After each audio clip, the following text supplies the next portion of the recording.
Grâce aux couleurs de C215, Missak et Méline Manouchian, deux orphelins militants communistes du FTP, ont rejoint Jean Moulin, Germaine Tillon ou Pierre Brossolette sur le mur du musée de la rue Hébert à Grenoble. Ils ont été panthéonisés en début de cette année, en février.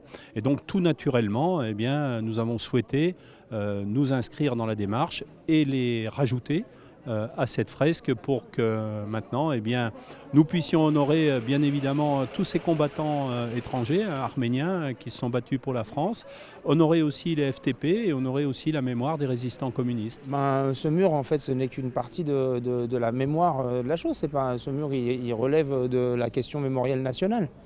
Et ce qui est sûr, c'est que la présence des MOI-FTP, de Missak et Méline Manouchian, puisque c'est eux qui les incarnent, et de ceux de la fiche rouge, puisqu'ils sont tous inscrits au Panthéon, manquait au Panthéon.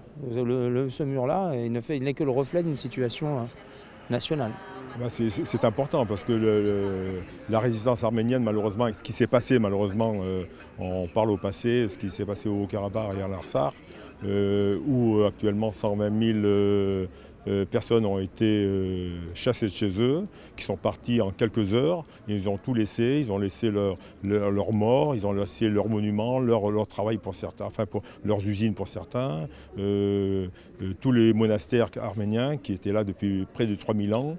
Et quand on voit que l'Azerbaïdjan nous dit aujourd'hui que c'est leur territoire, alors qu'il y a des monastères qui ont plus de 3000 ans, autant que je sache, ce n'est pas l'Azerbaïdjan qui construit les monastères. En raison de son soutien à l'Arménie dans ce conflit, la France a décidé de ne pas participer à la COP29 qui se déroule jusqu'au 22 novembre en Azerbaïdjan.